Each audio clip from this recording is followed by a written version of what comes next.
You're listening to the Archaeology Podcast Network.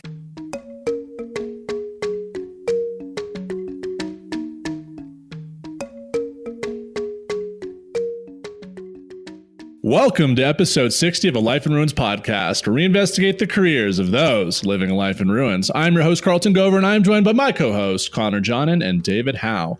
In this episode, we are chatting with Dr. Umberto Albarella and Helen Thompson about the recent developments surrounding the Sheffield Archaeology Department. Umberto, Helen, thank you so much for joining us.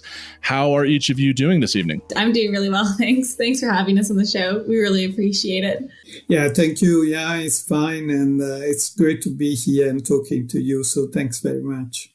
Yeah, it's good to have you guys. Nice meeting you too, by the way. I didn't really say much in the pre-interview there, but yeah. So I guess we got a lot to get into today. Carlton, Connor, do you guys want to take that? Yeah, let's real quick, just for our audience to know who the two of you are. Umberto, could you please introduce yourself to the audience? Just know your name, your professional positions, and what you're currently researching in archaeology. Yeah, my name is Umberto Albarella. I'm a professor of archaeology at the University of Sheffield. I just like everybody, my students and all the people I know, just call me Umberto. That's the best. And what I do, I'm an archaeologist, but my specific area of specialization is the study of animal remains from archaeological sites. So I study how humans and animals interacted in the past. Awesome. Do you study a specific area or time period? Yeah, well, I have a number. I always say that I work on research themes rather than on specific periods. But my geographic area is mainly Europe. But some of the big themes I have investigated and still investigate are, for instance, the origins of domestication. And in particular, I'm interested in the spread of the domestic or animal domestication into Europe. I'm also very interested in the ritual use of animals. And it's something I have investigated for both the late prehistory and for the classical periods. And some other projects I have been involved with concern, for instance, the use of animals in Roman times, how the Romans changed the way domestic animals were used. And I also work a lot in the Middle Ages. So I have lots of projects and lots of students working with me. So that allows me to cover a lot of ground. Cool. And I'm glad you mentioned that you work on themes more so than areas, because that's kind of hard to get like around people's heads sometimes. Like it's more of like the idea of something than specifically I do medieval Scotland. You know? And how long have you been teaching at Sheffield for? I have worked in Sheffield and teaching since 2004, but my teaching experience goes back longer than that. So I was before in Durham and Birmingham, but I started teaching in Italy in the early 90s, in 1991. So I have a lot of teaching experience. Do you know Dr. Eric Robinson? Oh, yes, we know Eric well. He was our postdoc at the University of Wyoming. Yeah, of course, Eric was our Ph.D. student. I'm very fond of him. We haven't seen each other for many years, but we are still very good friends. And when he was in Sheffield, we had really great time. I arrived in Sheffield when I think he was in the first year of his Ph.D. So we were good friends. Excellent. And how about you, Helen? What are you doing at the University of Sheffield? So my name's Helen Thompson. I'm a PhD student. So I'm just about 8 months into my PhD now. So still feeling pretty new, pretty fresh. And I'm studying ceramics mostly, specifically I'm looking at ceramics in Argentina and Chile. And I'm doing all colonial era stuff. So I'm looking to see if there was a transfer of technology between indigenous and colonial materials. So I'm doing a range of ceramic petrography and chemical analysis. That's kind of the gist of it. I'm looking at imports and then locally made colonial wares and then indigenous pottery. And I've got at least one site where the Spanish occupied it for 90 years and then left. And there's some evidence that the indigenous population went back to their traditional methods. And that's what I'm really interested in emphasizing. If there's a trend there, I think that says a lot about colonialism, but also how humans react to technology and innovation. So that's awesome. Yeah. Earlier, you had said two words about ceramics. One of them I knew, the other one I didn't. Can't remember what it was. Was it ceramic petrography? That is it. Could you elaborate on that for the audience? Yeah, definitely. It's actually something we do at Sheffield really well. And it's one of the things I would be really sad to lose if things go poorly with the department. Basically, it's kind of examining the minerals and the rocks in the ceramics themselves and looking at provenance and forming methods under the microscope. So I spent a lot of my time cutting ceramics up and turning them into thin sections and then looking at them under the microscope to kind of put them into groups, see what's made from the same materials, all that kind of stuff. Okay. Cool. All right. Absolutely. And I guess I had one more question. You don't sound as if you are from Sheffield. I'm not, no. Are you from the States? Are you from Canada? I'm from Canada. I'm from Vancouver.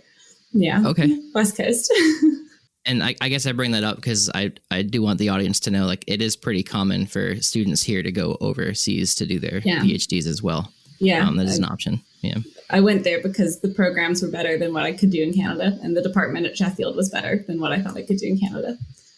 Well, I guess not good for Canada, but I mean, good for them. But yeah, anyway, let's continue on. Is it hard working so far geographically from what you study? I don't think it would have been, but COVID's made it difficult.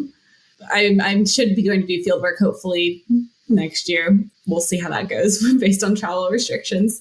It's been really easy being at Sheffield because my project connection is through the University of Barcelona, and their project, Technolonial, has a really strong working relationship with Sheffield. So they get access to the materials, and then I work in collaboration with them. So it hasn't been that difficult up until now, but I think, the whole pandemic thing has made it a little more challenging to be so far away from my study area. Sure. And with that, kind of what we were talking about earlier, there's been a lot of news about Sheffield in the past month or so regarding whether or not the Archaeology Department at Sheffield is going to exist. Helen, could you kind of give us like a brief background on what's going on for those that might not be aware of what's happening? Yeah.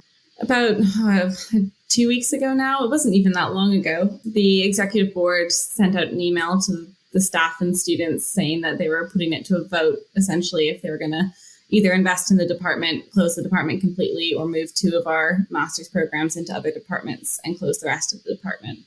And for some people, it was quite a surprise what was going on. They had a review process with some students and staff, but it wasn't clear. It was never transparent. So it was quite a shock. And then they gave us about 3 working days to fight the decision before they put it to an actual vote, which it did imply that they'd already made their decision. So now we're at the point where they've voted to move 2 master's programs into other departments and close everything else down.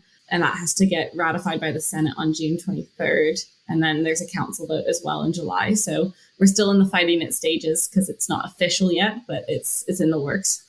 Yeah.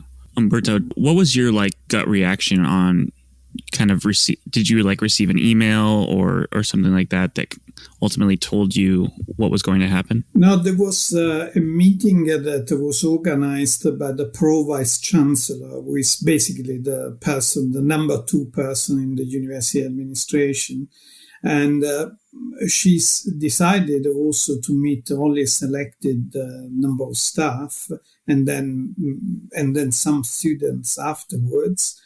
And during this meeting, it was in an hour meeting in which there was about 40 minutes of presentation of what they called the review they had done. And basically came to the conclusion that Helen was saying that basically they were just either thinking of closing the department or investing in it. And then there was about 15 minutes discussion about the possibility that we had to ask questions to raise points about the existence of a department that has been kind of a center of excellence for more than 50 years. So that was a bit disappointing, to say the least. And then following that, then there was the discussion of the University Executive Board that Helen mentioned that happened after 5 days. So they gave us 5 days to respond to this. And I have to say, our response was amazing. I mean, in few days, we managed to put together a very successful petition, and there was a lot of reaction. But anyway, you may want to talk about this later. Yeah, but basically that was the timeline. We were obviously all rather shocked, but at the same time, we knew that there had been a long process of obstruction of our activities that was occurring in the central administration of the university. So there was surprise, but only up to a point. So what is the university's catalyst for shutting down the department? Like, what's their rationale behind this? You should ask them. I think because it all looks totally irrational to us on many different levels. And my experience is when something looks irrational, it's because there is a hidden agenda. And I'm pretty sure this agenda is political. Then we're in the realm of speculations. But anyway, the sort of kind of reasons that they provide is that they say that there is a decline in the recruitment of archaeology students at the undergraduate level. That basically means that the writing is on the wall for us. They don't use those words, but basically this is what they mean. And the other thing that they have raised is that we haven't secured enough research grants in the last few years, basically. Basically, in a nutshell, they're saying we are not bringing enough money to the university. But these are the words. And to be honest with you, I think behind the words, there is probably a hidden reality. And you had mentioned that there was kind of this hints at something like this happening. What kind of obstruction did you see? And isn't that ultimately, if they're going to obstruct you, you're going to miss out on grants, research, students, and stuff like that? Isn't that so that it's like a self-fulfilling prophecy kind of thing? Yeah, well, first, let me say that there's been a gradual erosion of our activities that has been going on for a number of years. So just to give you an idea, when I started working in Sheffield in 2004, there were 29 members of teaching staff.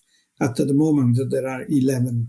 Okay, so that gives you an idea of the kind of erosion we have been subjected to. The other thing is that things in the course of the years, in the university in general, they have become more and more centralized, leaving less and less freedom for departments to try to find solutions to their own problems. And the decentralization has also led to the fact that many things that we were trying, they have been met with hostility, or basically there's been a general lack of support, especially at the faculty level. So we have departments which are part of the faculty, but now our contention is with the central university too. So the faculty management society hasn't helped especially in the last 3 years. And one of the strategies that they seem to use is that, for instance, they employ people on very short-term contracts and paying them very little. So, for instance, if we have a dire need of something, a technical level, administrative level, teaching level, that they would employ somebody for 6 months. And then when that contract expires, you have to write a new business case for having another 6-month contract or something like that, or maybe a year if you're lucky. And just to give you another example, what is quite important to the life of the department that also frees us also more time for us to be more efficient is to have an efficient departmental manager. I think in the last couple of years, we have had something like 13 different departmental managers. I mean, it's some of them also because of the COVID situation. I haven't even met them. They came and went so quickly. This is not a sustainable situation. Obviously, it seems that the university is so desperate to squeeze as much energy and work from us and invest so little money. And in all discussions that we have at the general university level, I have been on many committees and so on, it seems everything is driven by money. And things like culture, education, respect, integrity, and you name it, they seem to have gone out of the window. That's not the kind of academic environment I was aspiring to when I was younger. This is really a failure of the kind of university as a place of learning as it should be. So I think there is a more general issue, and then of course there are more specific issues to our department. But I think the general ethos in which this is happening is that kind of ethos.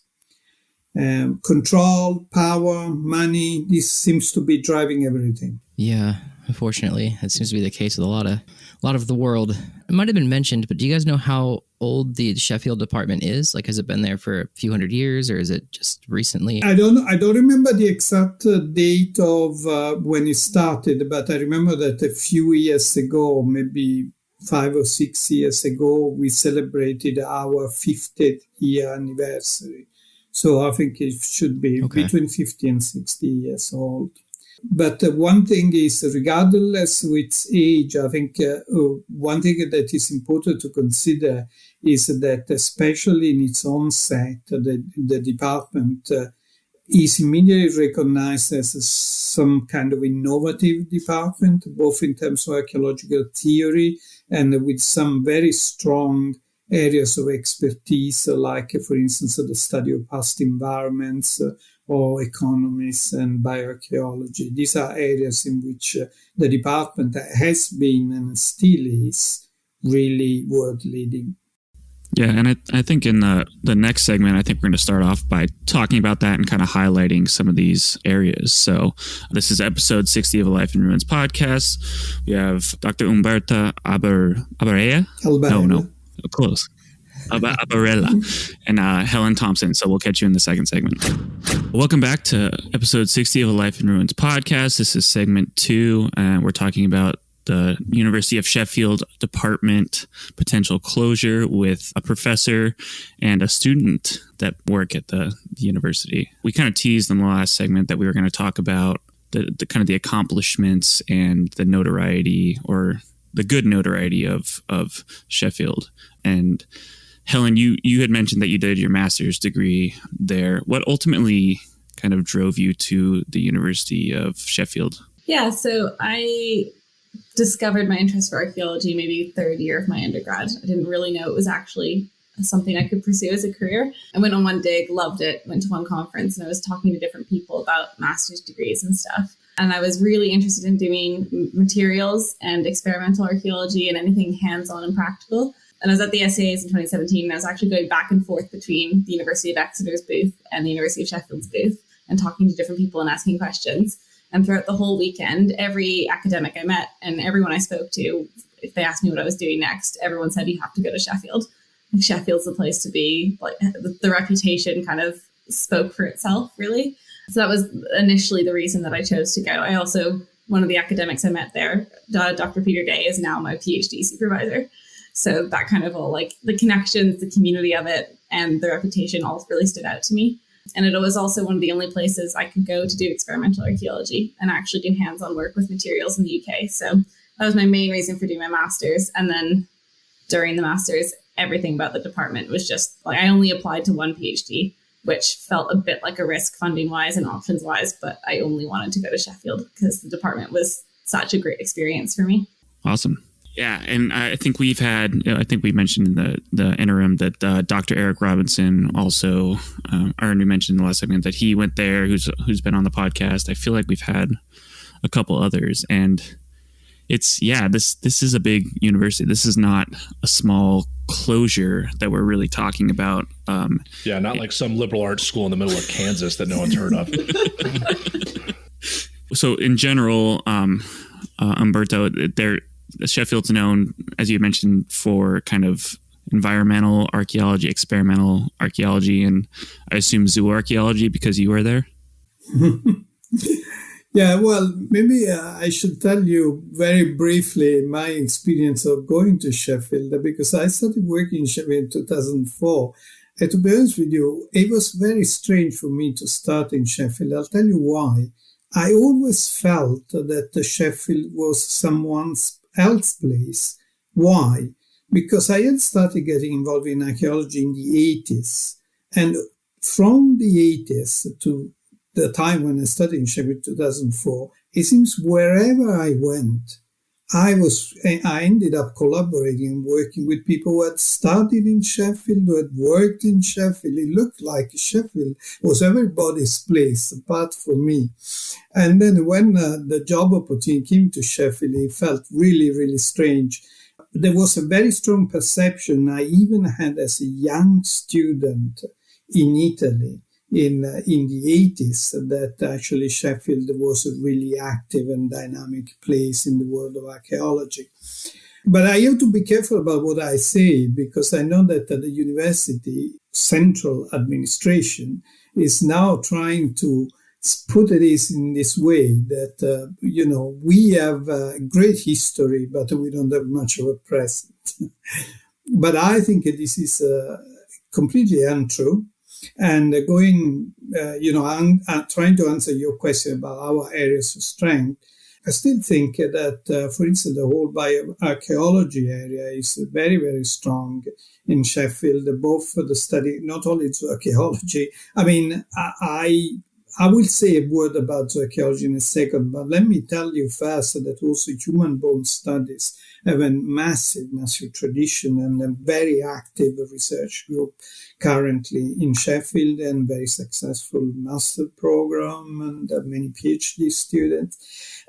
But obviously the area that Helen has mentioned, the petrography, basically the study of the thin sections of ceramic in order to understand the provenance and all that. That is very much a strength in Sheffield. Archaeobotany is another area which has always been very strong. But maybe more in general, I think that there are two areas in which we are really, I still think that we are world leading. I mean, in terms of themes, the other area I didn't mention, I should have mentioned, is landscape archaeology, which is very strong. But I think in Sheffield that there are two peculiarities about our approach that many students like. One is that we don't look at theory and practice as separate, okay? So we like to embed theory. So we like to be very practical, because it is what archaeology is about, but also theoretically informed. And the other thing is that this separation sometimes that exists between the humanities and the science approach. And I think we are very well known for our integrated approach. More personally, I just wanted to say that, when I started in Sheffield in 2004, I had a dream that I wanted to put together a research team and a research lab which would be characterized by openness, transparency, mutual collaboration, mutual aid, and in which students and staff would work together.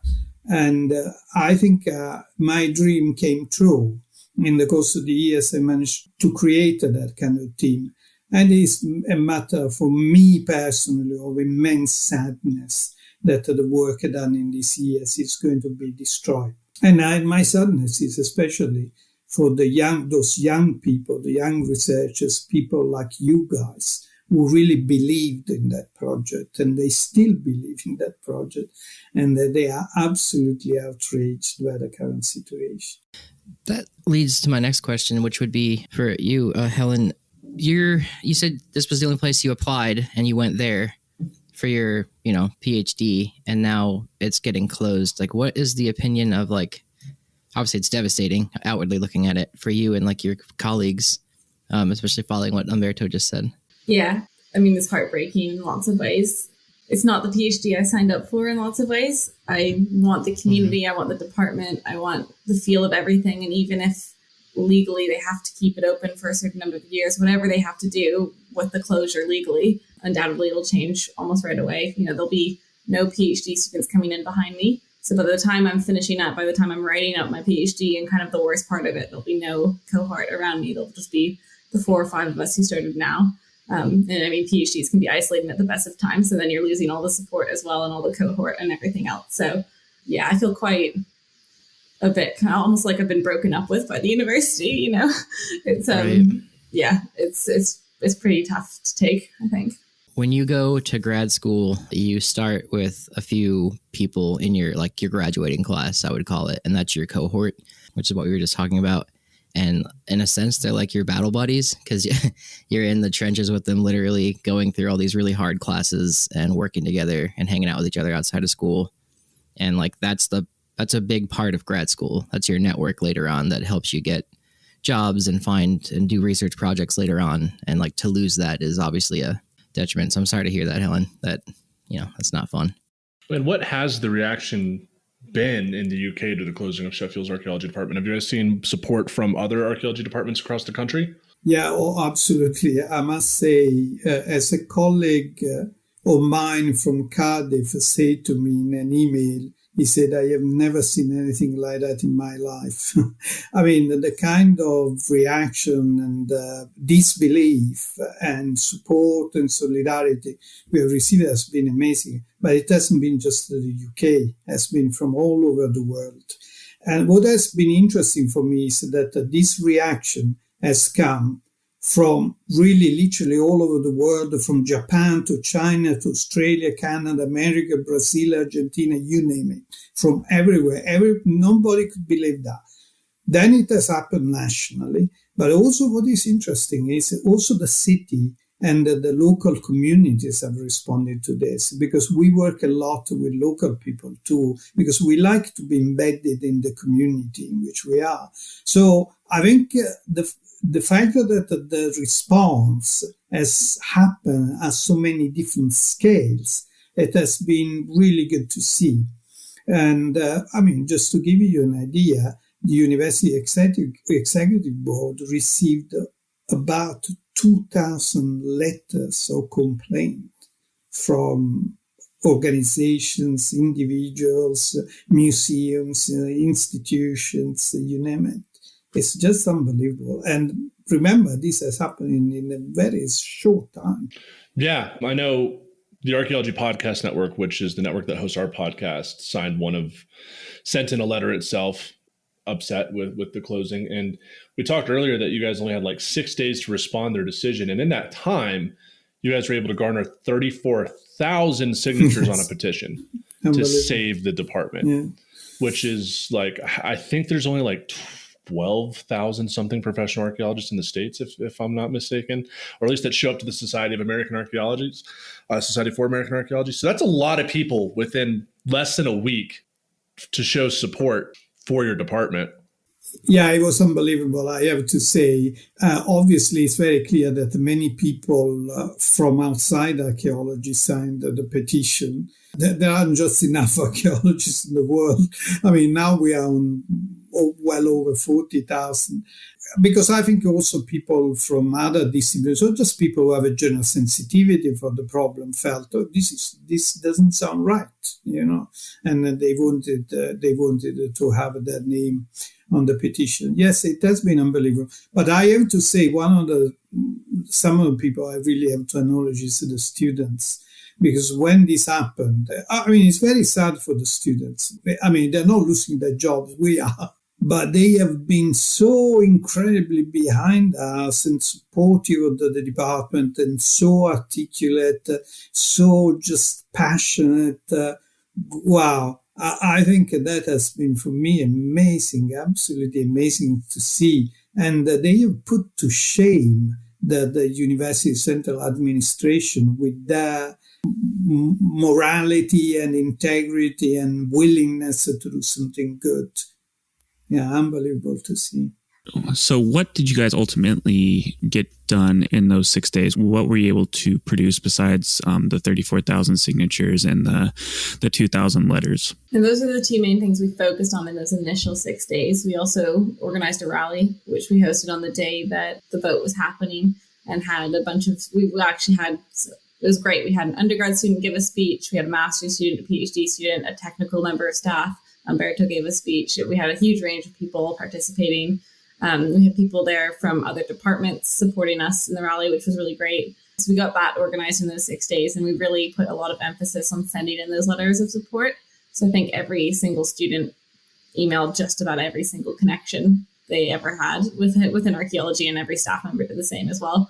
So that was our main focus then. And then since then, we're now trying to just really get it out even further and talk about it on different media platforms. And we're now pursuing a more kind of, legal route with our student union reps as well, with some doubts and the lack of transparency and stuff in the process that we're trying to see where that takes us next. And Umberto, you talked about, ultimately the faculty in the department are going to lose their jobs. So what's that going to mean for the ongoing research being conducted by Sheffield archaeologists and staff?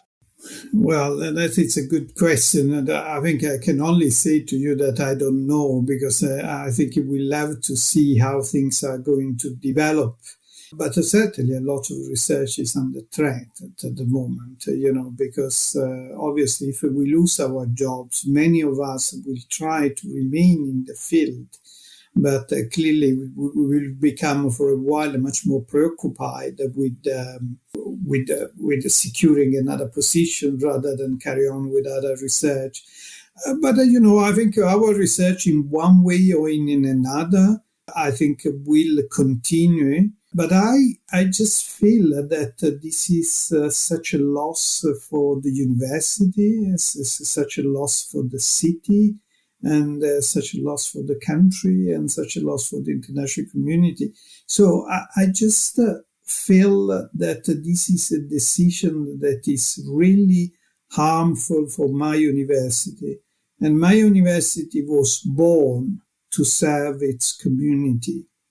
And I really don't think this decision is in line with this principle. So, obviously there is concern, but, it's very difficult to see how things are going to develop. But there is certainly a big threat hanging over our heads and hanging over the head of our research. But it doesn't seem like you guys are consigned to that fate or married to that's going to happen, and are interested in exploring these legal routes and whatever route possible going further. And I'm excited. I'm glad that you guys are fighting that fight. And we'll fight to the bitter end. We said this from the beginning, and we are determined to do so.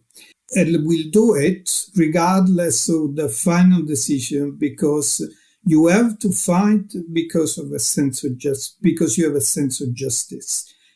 It's not you fight for winning or losing, because if nobody fights, the world will never change.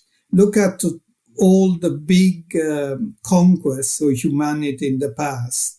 Did they happen straight away? No, they didn't. Many times there were many losses in the way, many disappointments, but if people had given up fighting, we would have never got there. We probably would still have slaves, and we wouldn't have women's rights and all that. It wasn't an easy ride. And, obviously ours is a very small fight in comparison to these big fights. But I think in terms of the principle, it's the same. Yeah, and I think on that note, we'll end this segment. I think we'll start the next segment by talking about, what this means for archaeology in general and going forward. So yeah, this is episode 60 of A Life in Ruins podcast. That was the end of segment 2, and we'll catch you in segment 3. Welcome back to episode 60 of A Life in Ruins podcast. This is segment 3. In segment 1 and 2, we have talked about the closing of the Sheffield Archaeology Department, highlighted some opinions about that, the history of Sheffield, and we really wanted to focus in this last segment into the review process. And Helen, you had mentioned that you might have had some strong opinions about exactly how the review process happened and how long it took, and et cetera. Yeah, so I personally wasn't involved in the review meetings themselves because all students didn't have the opportunity to be involved for various reasons. But I've been in contact with pretty much everyone that was involved and gotten a range of opinions. Yeah, so essentially, I want to clarify first, the department did their best to tell us what was going on with the knowledge that they had, which I think is really important to say, because they tried to keep us in the loop to the best of their ability, but they also weren't given all the information. So I think it was really on the university to have told us what was going on. I've been going through, they sent us a link to their student protection plan, which was written in 2018, and it lists 5 basic commitments to students. And number 1 on the list is to be open and transparent if any risk to your studies arises. So we've been going through each of the numbers on the list, and in my opinion, they've failed on 4 out of 5 of them. So we're compiling evidence for how they've failed on each of those issues. But the biggest one, being open and transparent. For these student meetings, the students that were invited weren't given an agenda for the meeting, and they weren't told what the meeting was for. So students received an invite to a Google meeting basically with the Deputy Vice Chancellor. And they weren't told why they were meant to attend, and they were told at relatively short notice. So some students had class or labs and they couldn't go for various reasons. Students weren't asked when they'd be available to attend, that kind of thing. And then to kind of make it even more not okay, when they were on the meeting, they asked directly, why are we here? And what is this for? And I think the direct quote that I've heard is that it was something the university does all the time for the development of the department, or to make sure that the university is best serving the department. I think the word review was used once, but it was always framed in this almost positive way of, we're here to help out and we just want to hear about your experiences. And we have an academic rep system where we have a representative for each year. Not all reps were included, despite the fact that we've all had training on how to acquire feedback from our peers and take all that on board. And the reps that were there were told to talk about their personal experiences and not to actually provide feedback for the whole department as a whole. So yeah, the students who were part of that were quite shocked when they were then told that the department might close on the back of that meeting. That seems sketchy. Yeah. That seems like an extraordinarily sketchy process to invite graduate students in without really telling them what the meeting was about. How did these students' experiences kind of get used to close the department? What was the purpose of this, really? Yeah, so they included a range of, there was undergrads and graduate students involved, and everyone that I've spoken to basically said they felt like their opinions weren't taken on board and that their experiences were almost as if talking to a wall. And it felt much more tokenistic, like a box-ticking exercise, which is kind of evident in every media outlet that we've pursued, every article that's been published. If they've reached out to the university for a quote, the quote is, well, we reviewed this process with students, we consulted students in the process. It's the first line they give. So it just feels a bit like they checked the box, but they didn't actually take the feedback on board. I don't know a single person that said something negative about the department in those meetings.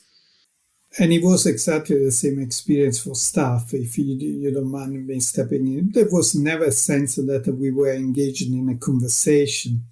But it's not just a question of our right to have our say, but I think if you don't consult the people who are on the front line, who are really doing the job and try to understand what the job is about, to be honest with you, you are just a very incompetent manager. And I have to say and emphasize that our problem is on the way the process has been led. And our problem is not with the University of Sheffield. We love the University of Sheffield. Our problem is with the central management of the University of Sheffield, because this is not the way to conduct a review without. It was very clear for a long time that they had their own mind, they had their agenda, they wanted to pursue it, and all the rest was just a way to go through the motions. And as Helen said, they were just ticking boxes. And we want to mention that to our listeners, that just to be aware of something like this. I mean, I think, I don't think there's obviously a lot of shutting down of departments in the US and UK in general, as people become get on hard times financially, etc. I think this story is something important to tell, a wider world that this is happening, and it might happen unexpectedly, and you might not get due process, or they might just check these boxes crappily. I mean, I'm going to say it, not very well, and not really being transparent about it. So we just want to let people know that this happens in the world, and we're sad to hear that it's happening specifically to your department, but we hope that it raises awareness to the larger public in general. And why not geology or a biology department or something? Biology is probably a larger department, but why was archaeology targeted specifically here? Well, it's difficult to say. I mean, I think it's a combination of factors. So some could be just pure chance, and some could have something to do with a general crisis of archaeology, which has nothing to do with what we do, Okay, it's nothing to do with the interest for the field, which is still very, very high, but it's related to the fact that in countries like Britain and in your country, in the US, it's the same. Education is very, very expensive. Unfortunately, well, in a way, fortunately or unfortunately, many students choose archaeology because they have a passion for the field. They don't choose archaeology because they think it's a good way to make money. Okay. and as a consequence, very high fee education is going to affect in particular fields like this, which are chosen because people really wanted to do them because they have a passion for that. And so we have been suffering because of that since the fees became very, very high a few years ago. And also why this is happening in Sheffield and why this is not happening, let's say, in Oxford or Cambridge or some of the other universities where posh people go. I think one of the reasons is because, and I'm very proud of that, the University of Sheffield is traditionally a university that serves the community and that serves also the working class. As a consequence, many people are not particularly well off, will be a little bit reluctant to spend so much time for their education, or the parents to spend so much time for their children to be educated for a field that they're just doing it for passion rather than making money. But of course, if you are wealthy and you come from a privileged background, you don't have that problem. So I hope you can see what I'm getting at, what is the political plan behind all this that affects not just archaeology, but the whole of humanities. It's the creation of a two-tier society where something is available to certain people, but not to others, and the others are just going to choose the subjects that are useful to tier one people. I have said it before in meetings that I regard the attack towards humanities that is happening all over the world as an attack to the working class. Because it's basically one way to say these subjects are only the privilege or the people who can afford them. And that is a very sad and very dangerous situation in which to be for us as a world society. Yeah, that's heavy. Is there also, like we've seen both in the United States and the United Kingdom, a very large resurgence of white nationalism. And archaeology is one of those disciplines that is predisposed to delegitimizing some of these white nationalist talking points and some of their, beliefs as to how white people are and how superior they are. And I don't know much about specifically what's going on in the United Kingdom, but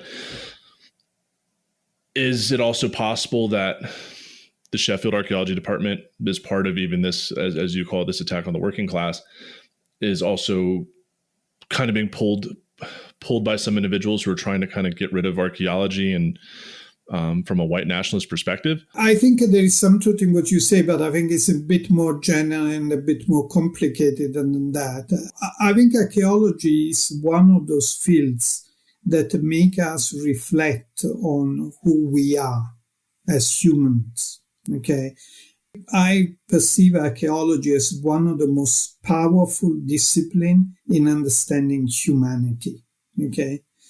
If you try to understand humanity, you put petty and despicable things like racism into perspective. Okay. And so I think that there is an attack on everything that basically make us think. Okay. And make us think deep about the significance of being human and what it means to be cooperative and what it means to live peacefully with others. I wouldn't say that there is a big brother there with a plan and say, oh, we are going to get rid of this and that. But there is a general overall perception, as you correctly said, that there is a feeling about the world in which we are now, in which some of the things that maybe a couple, 2 or 3 decades ago when I was younger, we were taking for granted mutual respect, the fact that we had to live together peacefully, that we had to respect other people, that now are being questioned. And I think the attack on some academic disciplines is directly or indirectly related to this kind of worsening of our values, I should say. That makes sense, because anthropology, I guess, is Sheffield a strictly archaeology department, or is it anthropology as well? No, it's just archaeology, but anthropology would be more or less in the same category. Yeah. Sure, and yeah, you're right. It makes us think critically about humans as a species, and look introspectively. And a lot of people don't want that kind of thought. Yeah. Yeah, I think those are excellent points, Umberto. That's really making me think. David and I are not in PhD programs, at the moment. I probably won't ever be. David might be at some point. But Helen and Carlton, as PhD students, as folks that will have, be looking in the job market at some point, what is your kind of feelings about where archaeology is going in general and some of these issues that we've kind of highlighted? That's a really good question, because in the email that we got from the Deputy Vice Chancellor informing us of their decision, she cited a decline in the interest in archaeology nationally as one of their reasons. And it's factually incorrect. In the UK, there's a huge skills shortage for archaeologists. The government's highlighted it as an area that we need more jobs in, etc. But also to be told that the thing you're pursuing as a career and as a degree is, people aren't interested in it anymore. Like, you're still going to get your degree, but people aren't interested. That was quite difficult to be told that. Yeah, it was insulting, especially because it's also just not true. So I think for me, I've never been worried about going into a career in archaeology. I've always kind of thought I'm quite lucky to come from a background where I do feel like I am privileged, and I feel like I could have pursued something I was passionate about, but I've never been worried about it. I've always been excited about the idea of going into either academia for it, or going into commercial archaeology, or working in consultancy, and even working in museum work. I kind of feel like there's lots of options for me there. This particular department situation has made me more worried, because I'm not going to get as many teaching opportunities, etc. if courses are closed down. And I'm a little bit worried now about how that will affect my employability after, because it is a competitive field. So I've never really been worried before. So I just think they're making uninformed decisions. Yeah.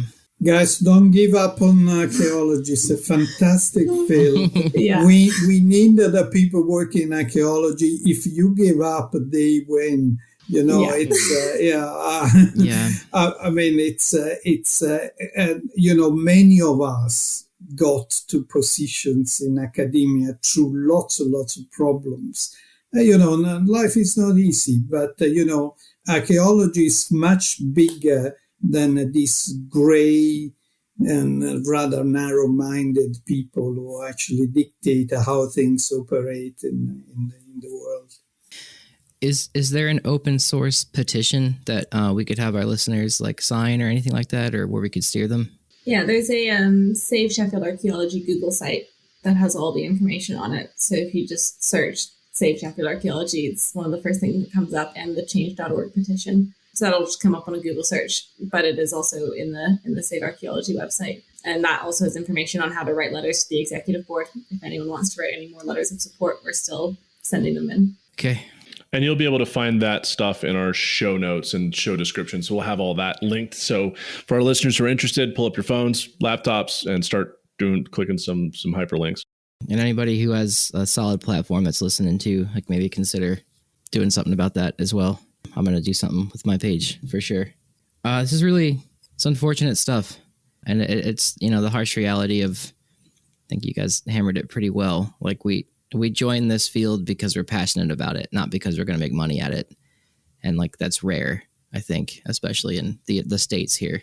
So I imagine over there as well. So it's just, we want kids and, adults to go into anthropology and archaeology because they want to, and not because they have to do engineering or something, So and going forward, we hope wish you guys all the best, and we're definitely in support of keeping this department. So we're hoping for good things in the future for this department, and we want to thank you, just for coming on and speaking about this.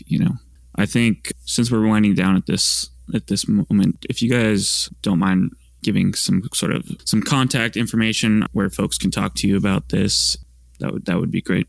Yeah, Helen, let's start with you. Where can our listeners reach out to you? You can find me on Instagram. It's _ Helen Thompson. That's one of the easiest. I think I don't remember the exact Twitter handle. I do have Twitter as well, which you can put in your show information. And then my email address is hfthompson2@sheffield.ac.uk. And I'm happy to talk to anyone about it anytime. And, excellent. And what about you, Umberto? Yeah. Well, people have, if they just search for my name, you will find all my details. We are also very active with social media. As Helen said, if you use the hashtag Save Sheffield Archaeology, and you will find plenty of information and links and all that. And so please do get in touch. We love to hear from people. People from all over the world have really fed our battle. They have motivated us incredibly. It has been great to see, and has shown how vibrant archaeology is, despite what our Vice Chancellor says. He seems to be stuck in his own office while we look at the world. And please carry on signing our petition again. You will find it very easily just by Googling it. And we want to get to 50,000 signatures. So please carry on helping us with that. And thank you guys for having us here. It has been really a great privilege to talk to you. Thank you so much. Of course. We're happy to have you on here. I didn't know much about this before we started talking, so this has been eye-opening. And yeah, I'll be sure to make sure we spread the word and make sure this episode gets out where it needs to go. Absolutely. So with that, everyone, we just interviewed Dr. Umberto Albarella and Helen Thompson. You'll be able to find both of their contact information in the show notes below, as well as the Google Doc petition. Please sign it. Let's get to 50K. And let's see if we can save Sheffield. Hashtag Save Sheffield Archaeology. Please be sure to rate and review the podcast. If you're on iTunes or Spotify, there's a little rate and review area. If you want to leave a comment on the Instagram, that'd be great too. But it really helps us if you comment on the platforms in which you're listening. And with that, we are out.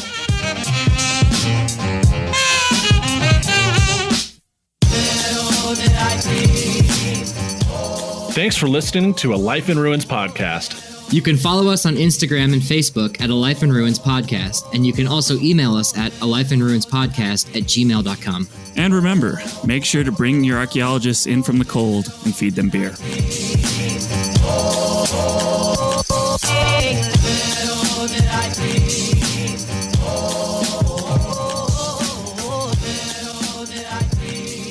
This episode was produced by Chris Webster from his RV Traveling America, Tristan Boyle in Scotland, and the Archaeology Podcast Network, and was edited by Chris Webster. This has been a presentation of the Archaeology Podcast Network. Visit us on the web for show notes and other podcasts at www.archpodnet.com. Contact us at chris@archaeologypodcastnetwork.com.